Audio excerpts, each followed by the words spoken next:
Well, hello everyone and welcome back to Adrian's Digital Basement. For today's video, I'm finally going to get back to the PET 2001. And as you can see here, it's been a while and stuff is starting to collect on top of the computer. This is an old 286 motherboard, for instance. Where we left off in part 3, I had tried to get the keyboard working. That's really the only thing left on this machine. But I wasn't having great luck. There were still some keys that were not quite working correctly. So I have some conductive paint that hopefully I can get this thing working with. And let's get right to it.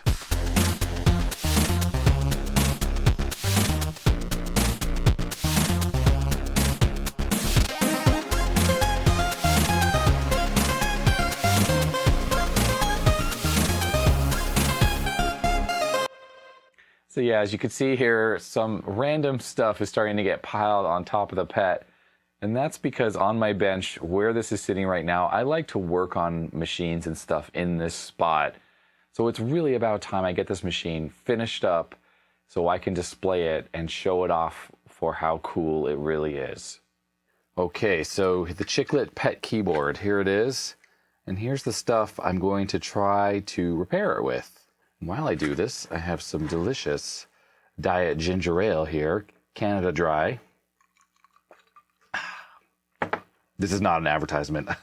It's just that I'm Canadian and I do like my ginger ale. Although I have to say that ginger ale in the United States is not nearly as gingery.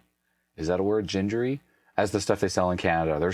This hardly tastes like it's got any ginger in it at all. It's more like a kind of a Sprite flavor with a little bit of ginger, tiny bit. I want to actually feel the zing of the ginger. But anyways, that's all I can get here, so I have to deal with it. So if we take a look at the instructions on this package here, CaiKote is a highly conductive formula for use on a variety of applications and material. CaiKote is a flexible, conductive silver carbon coating for rubber, epoxy, glass, blah, blah, blah. In the photograph here, they're specifically repairing a remote control, the little rubber contacts, which is exactly what we need to do with this keyboard. I've heard from people that this is great. Oh, and it's made by CAIG Laboratories. And you know what else they make? Deoxit D5, my favorite stuff in the world, it seems like, for fixing things. So step 1 is going to be removing all the screws from the keyboard. And I have to say, I thought I was going to be done with screws and keyboards after all that Commodore 128 fiasco. And oh, these are flat heads as well, which means they're that much more annoying.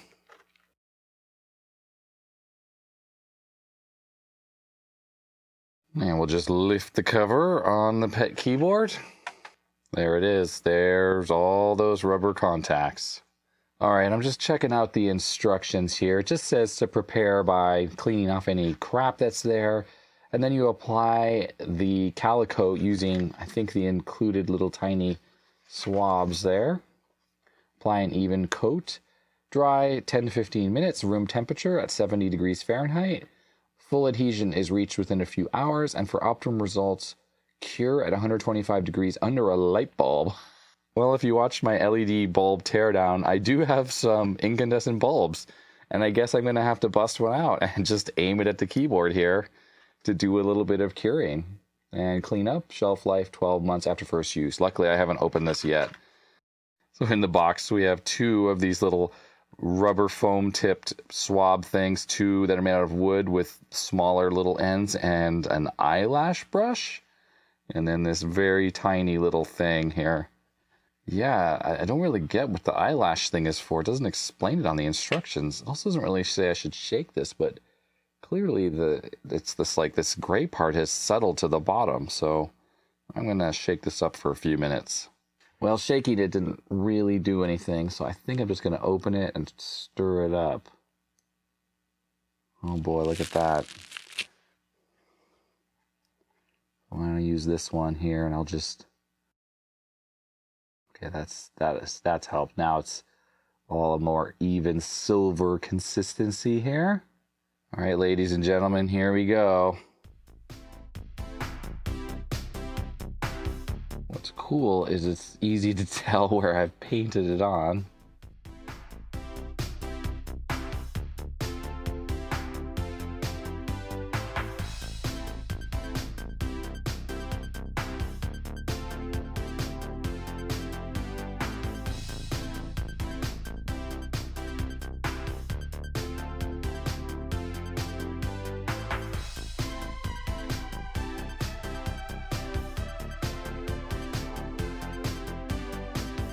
cap back on here.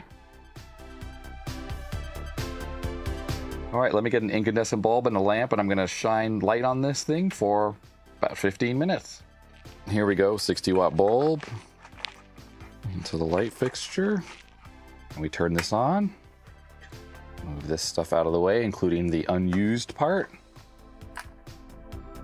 And the PCB. Here's the light fixture with the bulb on it.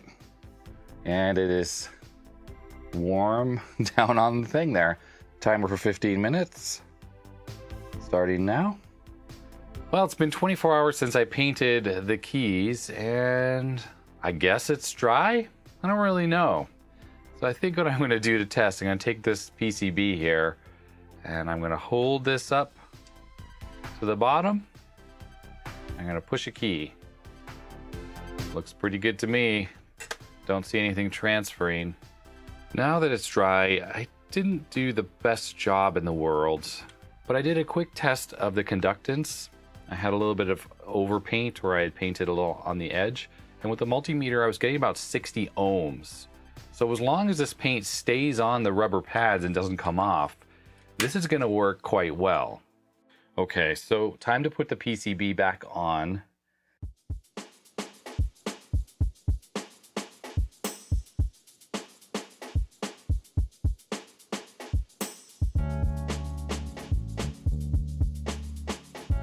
Well, this is as good as it's going to get. It's time for testing. Let's bring the pet over here and get it rigged up so I can test this.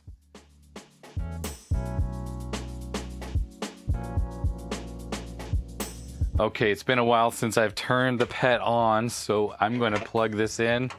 This pet has no speaker, so there's really no way to tell it's on unless you see a picture. So here we go.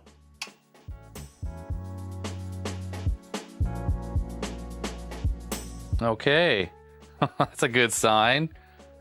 I didn't know if any of these SRAM chips had failed again, although if you remember from one of my earlier parts, I do have a couple spares.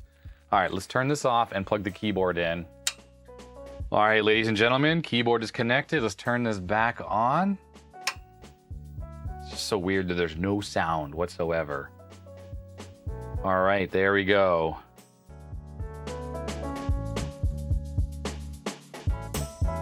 The quick brown fox jumps over the lazy dog. Is that the right thing to test all the keys?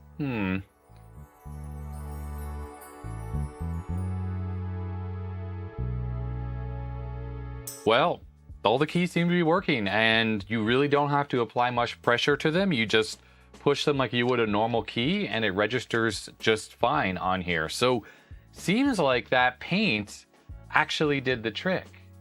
Okay, time to put the keyboard back into the top case. Now, when I had taken this out, I had put the screws back in, but it seems like there are not all the screws here, and definitely wasn't me. I wouldn't have just put in some of them and left other ones out. So I guess these have just been missing. Shouldn't be the end of the world. I'm not going to be typing out my life story on this pet, that's for sure.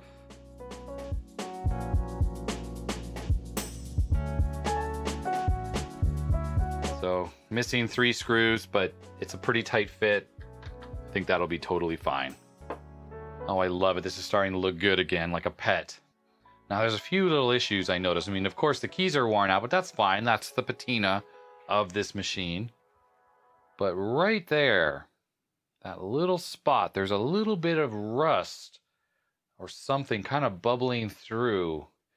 And that happens when these cases are made out of steel and they're painted, and sometimes the moisture can get under the paint. Now this machine's in my house and not in an extra humid environment like outdoors in a shed. This hopefully shouldn't progress, but it may. Up here on the top as well, where the monitor was, obviously some heavy weight got pushed down on this at one point because there's a little bit of a dent right there and there on the top cover.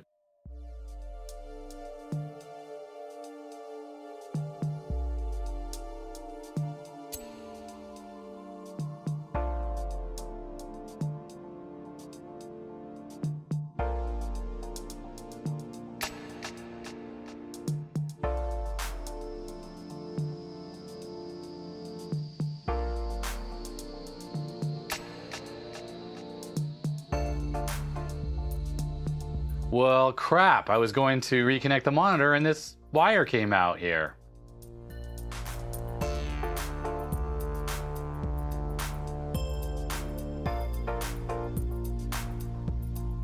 Alright, so we're just missing the tape drive, but otherwise, the computer should be ready to power up. These are the extra RAM chips. Just make sure they're out of the way. Let's hit the power switch.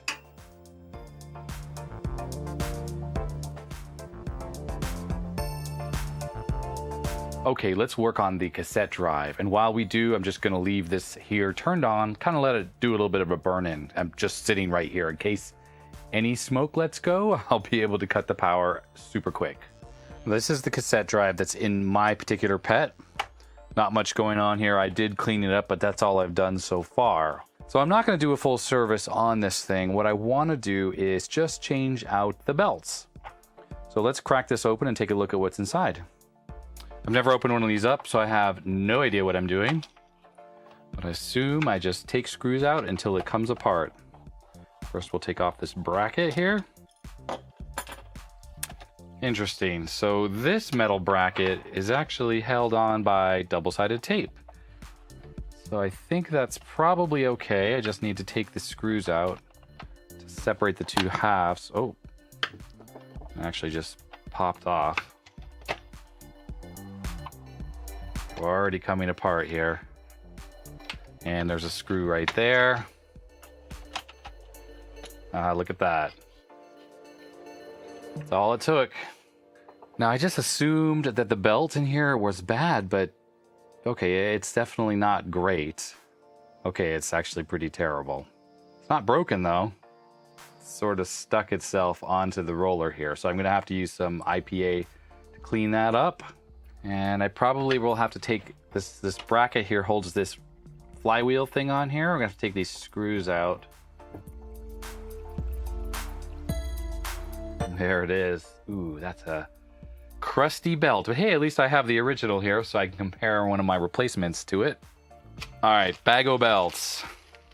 Check them out. I got a bunch from China.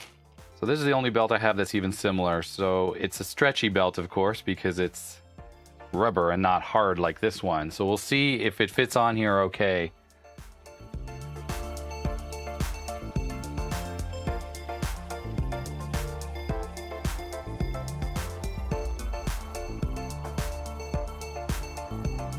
Alright, so let's see if this belt is going to do the trick. If not, I will just need to buy another one, I guess, that's longer.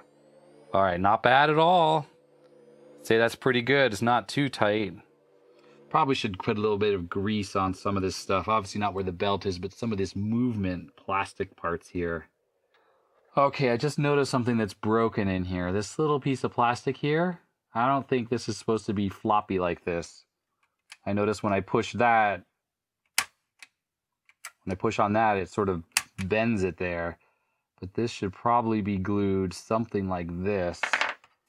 And I wonder if that's like fast forward. Yeah, I think what's supposed to happen is when you push fast forward, it pushes on that little lever, which should move this entire thing here. Okay, I'm going to mix up a little two-part epoxy. Going to use this whole floppy disk. Good old JB Weld, my favorite stuff. This is a bad floppy disk, so don't worry, I'm not killing a perfectly good one. So it's messy. I kind of globbed a lot of epoxy on there, but that's okay. And this Q-tip is sort of in the right spot there, so I'm just going to have to carefully cut it out once this cures. So I'm going to have to let this sit overnight. Okay, it's 24 hours later, and the epoxy has dried. It's definitely not the prettiest thing in the world, but I gotta say, it totally works. So that is, I think, fast forward. And that's rewind. And you see as you push on it, it kind of like bends that little tab. Well, that whole thing had broken off. I also found in my drawer some of this silicone grease, and I had some of this stuff, and I did lubricate a couple of the movement points. So now it doesn't seem to stick anymore.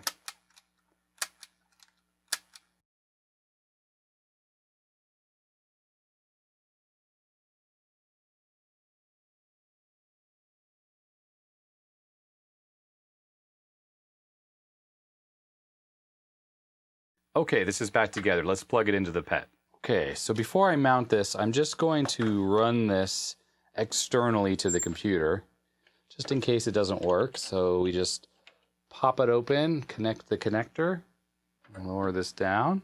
So theoretically, this should work. Let's turn the computer on. The motor spun for a second when I powered it on there. Part of me half expects this computer not to work every time I turn it on. All right, so let's pop this open and hit play. It is turning. Fast forward. Oh, and it's going quickly, so that's good. And then rewind. That's making a little bit of clicking noises, but it's going. It's going. Okay, so let's try to clean the pin controller. I have a Q-tip, cotton swab here with some Windex on it. I don't like to use alcohol on the pin controller. The pin controller is this rubber kind of wheel, pushes up against the capstan, which is a metal thing. And oh yeah, look at that, very crusty.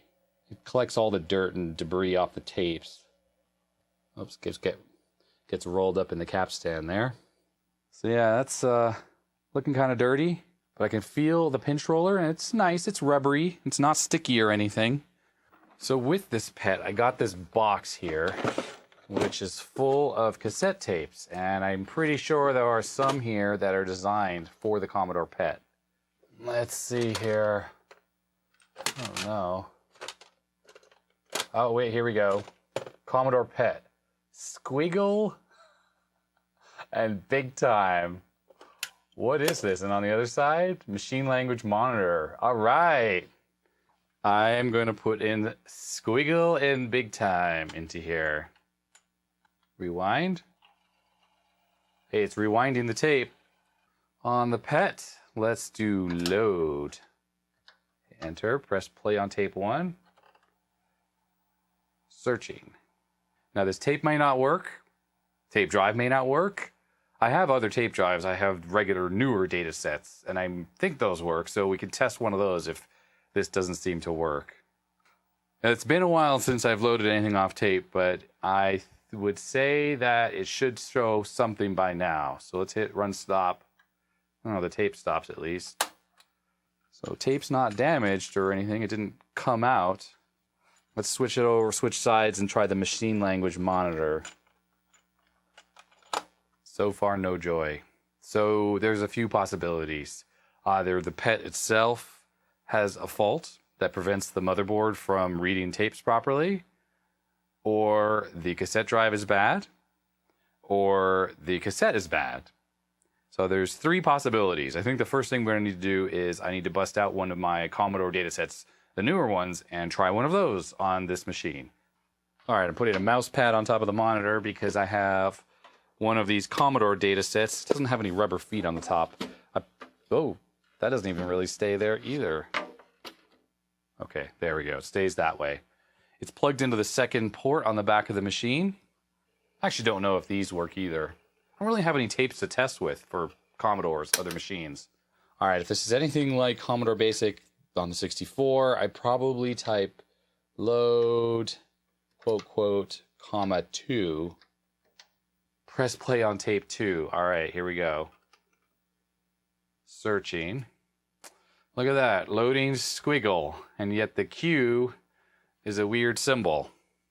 So it has me concerned because this tape is working in here and it's not working in that unit.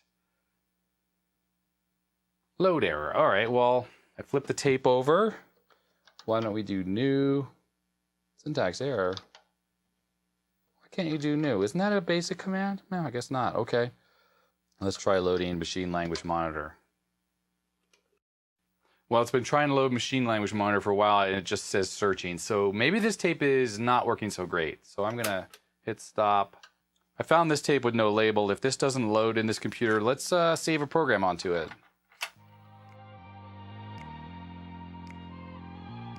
Hey, look at that. Found 222 list. Whoa, okay. So someone wrote this little program and saved this on here. Bunch of M's and then W's. Let me type out a small program.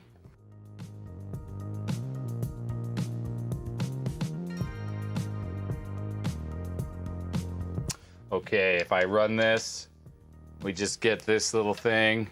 Welcome to Adri's Digital Basement. This is a Commodore PET 2001-8. I don't quite remember the tricks, but I'm going to wind the tape up so the leader is taken up.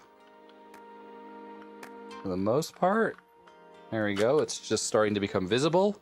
Put this back in the tape drive. We're going to hit save and quote Adrian. Press play and record on tape drive. Writing Adrian. Okay, ready, it says. Let's rewind the tape. On here, we'll do new. We type list. We got nothing. Let's do load. We'll hit play. My fingers are crossed that it will say loading Adrian. It does have to take up the leader here, so it's going to take a little longer. Haha, yes! Sweet! Okay. Shouldn't it be loaded by now? I don't think it took this long to save. Yeah, this has got to be not working. Load error. The dreaded load error. All right, you know what I'm going to do? I'm going to erase this tape. Thanks to my friend Brian. He got me this at a thrift store. It's a Radio Shack high-power video audio tape eraser. So it's hooked up to the mains, and it basically just cycles mains current through a big coil. There's a trigger button right here, and you push that. And we're just going to put this on top of the tape, and this should erase it completely. Whoa, it actually... Wow, it actually held it on. Whoa, it's... Wow, it like sticks to it. Okay, that's enough faffing about on the PET with the cassette drive. It's time to bust out the Commodore 64 so I can actually do some proper troubleshooting of the Datasette. All right, so the humble Datasette. This is an audio cassette recorder, and the read heads, which are just audio heads, there's something called an azimuth adjustment, and essentially it is aligning the head with the tracks on the tapes. And you see this little tiny hole right here? This is actually an adjustment screw for the azimuth. I noticed the PET has that same adjustment hole there, so first thing I'm going to test with this particular Datasette just to test the software that will help you align the azimuth. So let's boot up the test software and we'll check the azimuth on this unit, which I think is going to be fine because this thing seems to read tapes without issue. And then we'll check the PET one. Incidentally, I'm loading this software off my SDIEC, but a couple things is typically you're connecting the SDIEC to the cassette port for power, or at least most of them. But what I've done is I actually added an extra wire here that is USB powered, so it goes off to a little power supply there.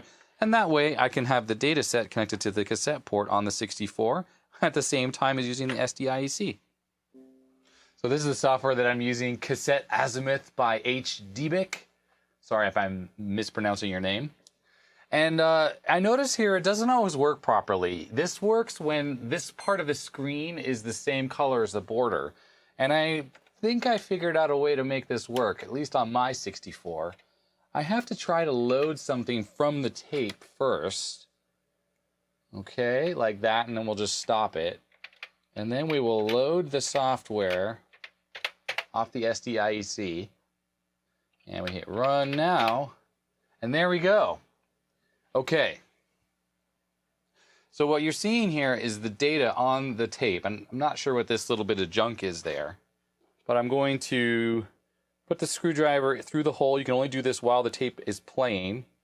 On this Datasette, it is actually a Phillips head. And as I turn it, notice it gets all screwed up. So now this is the azimuth being messed up. You do have to have a tape in here that does have a recorded program. So I'm using one of these pre-recorded tapes.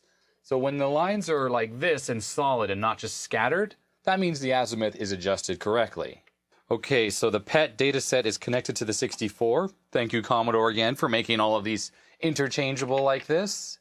Now, Commodore, thank you for being annoying.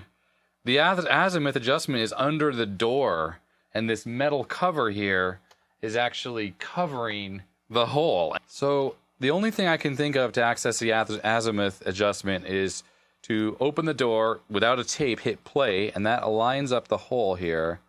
And then I'm just going to turn it, put the tape back in, see if that made any difference at all. It's kind of worse now.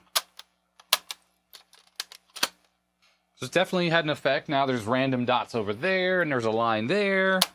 So I've been fiddling around with the Commodore PET dataset, and that's about as good as I can get it.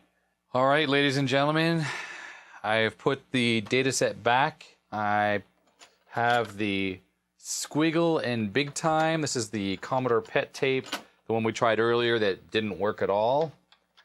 Load. Press play. What's gonna happen? Keep my fingers crossed. Oh, found squiggle and no funny character. Oh, it finished. Run. What?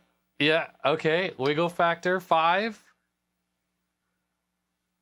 Oh, thumbs up. It worked. That Azimuth adjustment on the 64 fixed this drive. This is amazing. So I assume this is a basic program. Let's take this tape out and put this one I tried to record onto earlier. Okay, yeah, it's definitely a basic program. So we're gonna go save Adrian. Press play and record. Writing Adrian. Let's see if we can save this squiggle program onto this cassette. All right, so let's erase what's in memory. So we just see that there's nothing on here. I've rewound this tape I just recorded onto. Here's the original squiggle tape. Oh, shift run stop actually works on the PET as well, so you don't have to type the load command. Interesting, I thought that was on the Commodore 64 only. We'll hit play. Let's see if it loads Adrian, which is the squiggle program. Interesting is it just went straight into the program. Let's go wiggle factor of 9. So awesome. I was able to save a program onto this tape and it worked. It loaded it back in on the same drive. So I know the record head's working, or the erase head is working rather, and it's able to read itself back, but it was also able to read this original Commodore tape. Well, everyone, for now, I think this is it for this Commodore PET series. The PET rescue is done. A huge thank you to one of my viewers, George, who originally gave me this machine. If you want to know more, go back and watch Pet Rescue Part 1. You'll see a little bit more about that. He had owned this computer since it was brand new, and he used this machine a lot, as evidenced by the wear on the keys. And I couldn't be happier to see this thing looking as good as it does now. Yeah, there's a couple little chips here and there that I'll probably get some touch-up paint and work on in the future. But overall, this machine looks fantastic. For something that was from 1978? That's incredible. I was born in the 70s and this thing looks better than me, that's for sure. I'd also like to give a shout out to all the people who've commented on my videos in the past, giving me advice on how to fix this thing. There was a lot of helpful information there. And then for the Azimuth adjustment, which I've never done in my entire life, I have to thank OldTech81. I watched his video on doing that on a Commodore 64, and that's where I got the link to the software. Put a link to his video in the description below, and there's a link to the software that I used and he also used in his video description. So check that out if you need that. I hope you enjoyed this series as much as I did. If you liked it, I'd appreciate a thumbs up. If you didn't, you know what to do. Hit that thumbs down button. You can definitely subscribe for more videos, which I'll have plenty of in the future. And put your comments and questions in the comment section below. And thank you very much for watching. Goodbye.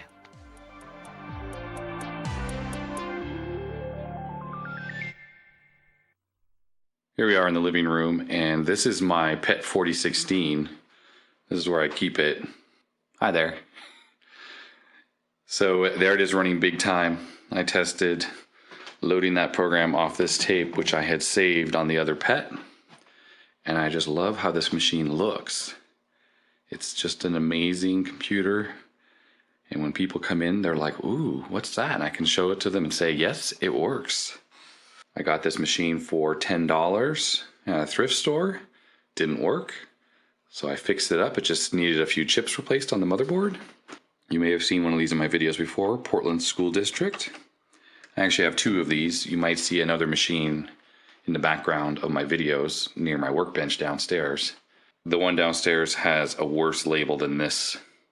Sort of kids have peeled it up, I guess, over time.